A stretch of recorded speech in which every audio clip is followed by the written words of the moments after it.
Y'all, it is fall, but the frizz in my hair says otherwise.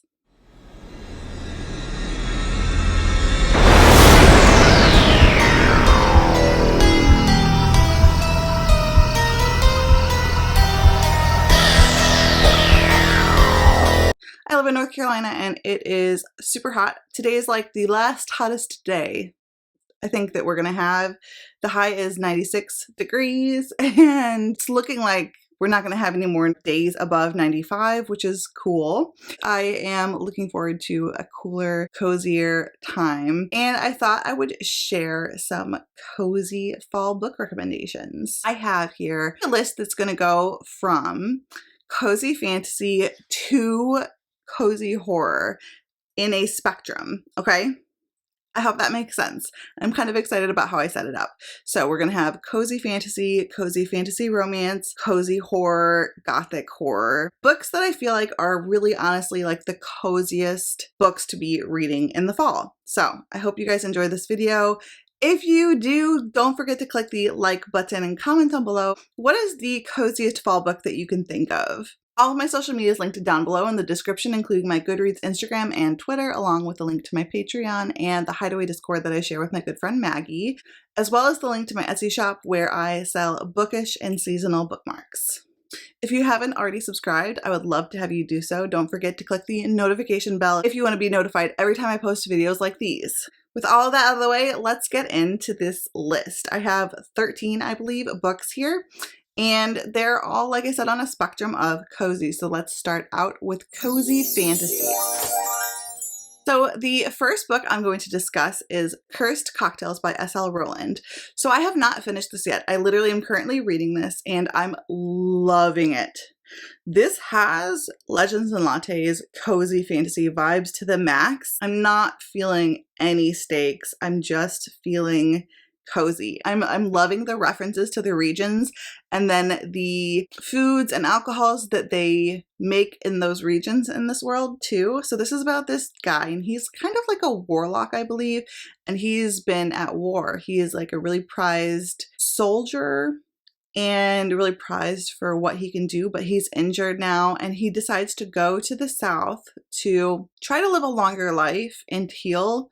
And basically, yeah, hope to live a longer life than what he's projected to. And he has this notebook from his father about these different cocktails from like around the world, I believe, and he wants to try to make them. At the point that I'm at, he's gotten to this really cute, quaint seaside town that feels just so adorable. So he's trying to basically find a place to live and he's possibly found a place, but it is legend to be haunted and or cursed, which is like, yes, fall vibes, a haunted or cursed like home in a cute, quaint fairy tale town. What? Just stop talking. Okay, yeah. I'm also loving like the references, like I said, to, oh, like the gnomes of this region make this sparkling rosé, or like these high elves are really good at like dry reds. I don't know. There's just something really cute about it. And then, like I said, too, it's super cozy. So I don't know how I'm going to live the rest of it. I think I'm about 25% of the way through, and it's giving me all of the vibes and I just had to include it on this list. Next we have Legends and Lattes. I do own some of these books, but I can't right now, okay? Because my room is a mess. So next we have Legends and Lattes by Travis Baldree. This is a classic at this point already in the cozy fantasy genre. This is like the pinnacle epitome, like what you think of when you think of cozy fantasy. And like I said, I think the closest I've gotten to this book is the Cursed Cocktails book so far. Legends and Lattes, we've got this really adorable sapphic romance. We have this orc who has been at war and she's sick of it, so she moves to this little cute fairy tale town and she decides to open up a coffee shop. Now, people there don't know anything about coffee. They've only ever had tea, so they don't really know like what she's doing, and she ends up hiring this really cute rat type of creature. I don't know. And he is like the baker and he makes these cinnamon rolls and it is just cute and cozy and sweet and romantic. And there's these amazing found family elements that I adore. It's just like the coziest warm hug of a book. And I just don't think you could get any cozier than this. I don't feel like I have to really go into too much more detail about this because it is such a popular book, and I'm sure you've heard of it. Okay, another cozy fantasy, but with a mystery element, is Keeper of the Enchanted Rooms. So we're getting towards the creepier, right? So there is a mystery element. There also are some trigger warnings in here, so you might want to look that up. Trigger warnings for abuse by a family member. This is about this guy who ends up inheriting a house that is enchanted. This house is magical, and this there's this woman who works for, I can't remember what it's called, but it's basically this organization that helps people move into magical homes, and she gets everything ready and cleared and makes sure it's safe and all of that stuff. And there's this really cute romance between them, and then there's like a mystery element with a touch of suspense as well. Yeah, I don't want to go into too much detail about that because I don't want to ruin it or like spoil anything. I think it's better to go into this book a little bit blind, but this does take place, I believe, during fall, and this house is set on this island, and it's a very closed off, cozy vibe because there's no one else that lives there on this island. Just really, really cute. It's set in America, I believe. I think it's set on like maybe near Rhode Island, possibly. And I just loved it. It's historical too. It does have a historical setting. So I'm not sure when. I think possibly maybe turn of the century, like 1900s, early 1900s, possibly. I'd have to check that. But I really liked this. I thought it was really cute and quaint. I liked the romance. I liked the found family aspects. Our hero, who is our main character, is a writer as well, and that's kind of fun. And the house has a serious personality, like a serious personality. And then you learn more about the house, why the house is magical, and it all kind of ties into this mystery element. And it's just, I think this book is quintessential cozy fall. Like curl up in a blanket, sip some hot cocoa or cider or chai, and just dive in because this is a super, super cozy read. Okay, next is a cozy paranormal why choose romance mystery. Wait, what? Okay, I know that sounds kind of crazy. So this is different from the first two books. So there is a romance element, but this one is actually why choose. So the heroine does not have to pick between partners. She ends up with multiple partners in a polyamorous type of relationship, but I think in this one, maybe, I don't think the heroes in this have relationships with each other. I believe this is MFM. So I think this is why choose, and it's also a cozy mystery series. So there's 10 books in this series. So this is the first one. Did I say what it was called? A Dead and Stormy Night by Stephanie Holmes. And I adored this. I adored this so much that it inspired my 24-hour readathon with my patrons I'm having this upcoming weekend. I just loved it. So my readathon is called Dark and Stormy Readathon. And yeah, it's inspired by this. The aesthetic is kind of similar too. And it's just about basically, let's get cozy, but a little bit creepy, like cozy, creepy, gothic, the beginning of fall vibes kind of thing. So this is about this girl. This is set in England. She has come back home because she's kind of been betrayed by a friend. She was working in the fashion industry, but now she is not. She decides to answer an ad at this bookshop that she used to like to go to a lot. And she gets there and this Cremogeny owner, it's a new owner, supposedly the nephew of the owner that she used to know when she was a child, and his name is Heathcliff. Okay. And basically, she ends up having a romance with these three guys, and they are literary characters, like characters from classic. They're like kind of like the villains. So there's Heathcliff, there's Moriarty from Sherlock Holmes, and there's the Raven from The Raven, Edgar Allan Poe's poem. And it's like this old, dusty, gothic bookshop. So we have these gothic vibes, these dark vibes. We have these librarian, bookstore, literary character vibes from these old Gothic romances or old Gothic books. And then we also have a mystery element. So there ends up being a murder mystery involved too. I think there's a murder mystery in every single book, but there's also this overarching mystery behind what's going on with this bookstore and why this has happened and everything like that. So then there's also a romance. I think the romance element makes it even more cozy. This heroine is so interesting.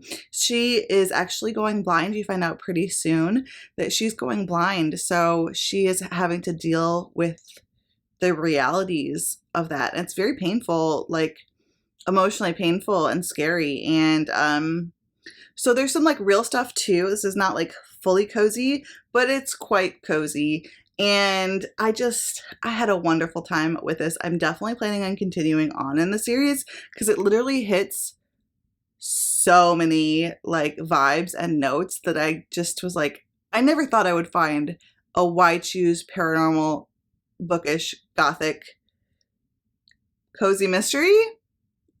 What? Okay, now you guys know I had to mention one of my favorite books of all time on this list. That's The Night Circus by Erin Morgenstern. If there is a fall cozy or a fall fantasy, this is it. Now, this is not super cozy. Like, I would consider it on the edge of cozy, but we have some real high stakes in here. We have this competition that's literally to the death between these two characters, but there is romance, there's found family elements, there's this night circus, there's atmosphere, there is descriptions, lovely descriptions of foods, especially like fall foods like cider and like caramel. I think there's like caramel apples, and there's just lots of like fall food and atmosphere descriptions in this book that make you feel like it's fall. It is cold.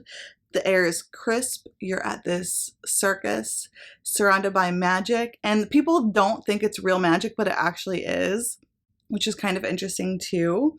And so this is kind of, you could even call like magical realism. It's about this circus that shows up. It just appears one day, and you never know when or whatever. It just appears, and it's only open at night. And it's magical, but there's also this secret competition going on that people don't know about that is between two magicians that are proteges of these other two magicians.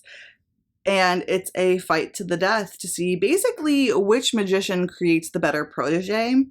But the two contestants end up falling in love with each other. And so this is a forbidden romance element too. So many amazing things that make me love this book. The writing probably being number one. This is a writing and atmosphere driven book. There's not that much of a plot, though what there is actually fairly high stakes. But it's also historical, set during the Victorian era, and I think it's set in England, but also kind of hops around Europe. And it's so good. If you want to read a book that has the most beautiful writing that you've ever read, read this book. Okay, next I have another book that is very writing and atmosphere forward with like a lower plot element, and that is the Book of Gothel by Mary McMine. This is it's sold as a Rapunzel retelling, but it's more of a villain origin story, and whether or not she's like really a villain kind of thing. It's a coming of age story about the girl that becomes Mother Gothel and what makes her go down the path that she actually took. What was the truth of this fairy tale in reality? And it's really good. There are also in this one a lot of fall descriptions, fall gardens, fall vegetables, root vegetables, and fall spices, and mulled wine, and things like that. And I really, really liked that. It's a bit witchy as well. We have our heroine, Hailweiss. She is basically trying to find out more about her mother after her mother passes away. So her mother passes away towards the beginning of the book, and then she kind of goes on this mission to find out more about her mother's religion, and what it means, and just kind of figure it all out and the truth of the matter. And so a little bit of a quest in that way, but it's kind of a slow moving quest, and like I said, not plot driven. So don't expect a plot driven book out of this. This is very much more of a writing driven, atmosphere driven, character driven historical fantasy. Okay, I'm just putting that out there. I think a lot of people go into this book with the wrong expectations, but If you go into it with the right expectations, I think it could be a favorite of all time for you, as it is for me. So I adored it. It also has a lot of darker elements, some darker themes, some triggers. The characters in this are not all like, they're a bit morally gray. And so that's why it's kind of hitting in the middle of this list. And right before we hit the horror, like cozy horror section, we're going to talk about The Ocean at the End of the Lane. This is one of my favorite books of all time as well. This is by Neil Gaiman, and it is a novella that is about this guy who's returning back home, and he's there to attend a funeral for one of his parents. And he starts thinking about his childhood and some of the things that happened when he was a boy. And then you kind of flash back to when he was a boy and this girl that he used to play with, and how they used to pretend that the pond at the end of the lane was an ocean, and some of the struggles he went through as a child, and then some of the things that happened. This book is definitely magical realism, hits fantasy, hits horror, hits coming of age, hits literary. If you do pick this up, I highly recommend listening to the audiobook. It is narrated by Neil Gaiman himself, and he has the voice of an angel. Seriously, I wish Neil Gaiman narrated every audiobook I listen to. Please? Can he please? This is a favorite of all time. I know that sounds really obscure, like the way I'm describing it, but literally if I tell you anything else, I would spoil it for you, and I don't want to do that. It is a novella. I know I said I didn't want to pull out books today for this, but this one's worth it. So it kind of looks like a full-length book for this one, but that is because this is like the illustrated version. So the writing is large and doesn't take up like the whole page for like a lot of the pages. And I highly recommend this illustrated edition as well. Like, oh my God. The vibes. This is just vibes, but definitely some horrific, some scary elements too. Y'all ever record, but then find out you weren't actually recording? That just happened to me. Okay, so we're going to talk about Through the Woods, and this is a graphic novel, and it's got 5 short stories in it, or 6 possibly, and it's just these very short stories that are illustrated as well. The illustration style is very cool. It's like black and white, but with like splashes of red. And I find that this is a really, really cozy horror to read in fall because you can read it in one sitting. So a lot of these books are like one sitting type reads. And I think that there is something very cozy and fall about that, because you can just curl up with a book and like a hot drink and just get cozy and like read a whole book in one sitting. And this one I think really depends on whether you are really scared by the visuals for how cozy you think it is versus how horrific. I found it to be a really nice mesh, and I found it to be both cozy and spooky too as well. Next we have Comfort Me with Apples by Catherine M. Valente. This is a novella, and I just had to check that I really was recording this time.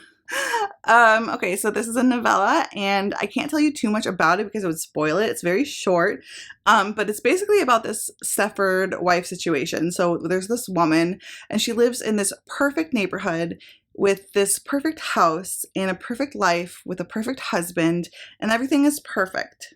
Okay, she just has like a few rules that she has to follow, one of which is like, don't go down to the basement no matter what. Kind of weird. We find out more and more about her situation and what makes it kind of creepy and weird, and I can't tell you more than that. I will say this book definitely has a message, and if you like horror with message, then this is a good one. I also feel like the whole apples vibe gives it that fall feel, and then also the fact that it's a novella so you can read it in one sitting. Definitely good, not scary, like not, I mean, it's like what it's saying is scary, but at the same time, like it's not like a horror scary kind of situation. Do you know what I'm saying? Like it's not like boo or gross or anything like that. How much of that did you understand? Next, we have Carol Haunt. This is definitely my favorite haunted house story. This one is by Darcy Coates. She's known for her haunted house stories. She's known to be a cozy horror author, maybe the first cozy horror author to really become super popular. And this is about this woman who runs these tours at this haunted house. Like, I think it's called just the Carol House. Carol House, maybe? It's been a little bit since I read it. But yeah, she runs these tours and she loves her job. She loves the house. And one day she's approached by this guy who says that he wants to get a group of professionals together to investigate this house. And so he wants to get these paranormal investigators together that have this like equipment that can like read vibrations and sound waves and light waves and things like that, you know? And he wants to get a medium together and just like a group of professionals basically together to then investigate the house. He wants to stay there for, I don't know if it's 1 week or 2 weeks, but he wants to stay there and have everyone stay there, and he wants her to be part of the team. She says okay. And the whole book is basically about their stay at this house. And it's haunted and stuff goes down. But it still stays cozy in that it's like a haunted house. I don't know how to describe it, but it's definitely like a cozy horror. I gave it 5 stars. My favorite haunted house story of all time. I want to read Gallows Hill this month. It's on my TBR. It's one of her newer books, and I'm excited for that one. I just picked up the audiobook for that too. So definitely looking forward to reading more from her. Okay, next I have Sloof It by Brahm. And this one I am going to show you because it's very accessible. But this is Sloof It by Brahm. And this one is really cool because Brahm is an illustrator, and also he's an author. So he's an author illustrator, and he comes up with some really cool stuff for this book. And the theme of this book is basically like nature and old pagan ways versus like Puritan ways. So this is set in Puritan America in colonial times, and our heroine is kind of looked down upon in her society because, or in her group or village or whatever, because she's a little bit different. And her husband takes care of her, but then one day he dies, and she's trying to keep up the farm and keep up everything without him. The town is kind of out to get her. Her brother-in-law is kind of out to get her. He wants her property, the farm, but she's supposed to be able to keep it. And she meets this spirit called Slewfoot, and things happen from there. Brahm is so creative. The creatures and beings and everything he kind of comes up with for this story is really interesting and unique. And he also has a lot to say in this too. And I liked a lot of the feminist themes too as well. Okay, next I have Mexican Gothic by Silvia Moreno Garcia. This one is a Gothic horror set in Mexico. And it has vibes, I guess, of like Rebecca, but not. So it's about this woman who, her cousin has married this man, and she gets a letter from her saying she's scared. And then like later she basically gets sent by her father to go check on her. And she's like, no, I just have tuberculosis. But things are really weird there at this house. It's this old, crumbling house. This book has a lot to say, has a lot of commentary to say, and then there's also the Gothic vibes too that I really enjoyed. I tend to like more modern day written Gothics as opposed to classic written Gothics that are older. But yeah, this is a really, really good one. I thought that the atmosphere was impeccable. I also liked the reveals for the mystery that surrounded this book. This book is really creepy. Like, it scared the crap out of me at times, but in a cozy way. I don't know if I would say cozy. I don't know how to describe it. Maybe it's like the Gothic nature, because I do find atmosphere to be quite cozy, but it's definitely not like this won't make you feel cozy. Okay, does that make sense? Like, this is not going to make you comforted, okay? This is not going to comfort you. It's cozy in the Gothic atmosphere way. Okay? Okay. Maybe I should have saved this one for last, and the next one I should have had before this. Okay, yeah, last but not least is What Moves the Dead by T. Kingfisher. This is a Gothic cozy horror that is a novella again. So once again, I just think it's kind of perfect for the fall to cozy up for a one sitting. But yeah, I actually do think maybe this should have been before Mexican Gothic, because this one has a little bit more of a quirky nature that makes it a little bit cozier than Mexican Gothic. And maybe is a little bit less scary, but it's still kind of spooky. Like, I think both of these books, Mexican Gothic and What Moves the Dead, are a good intro to horror for someone. And there are other themes that they have in common too.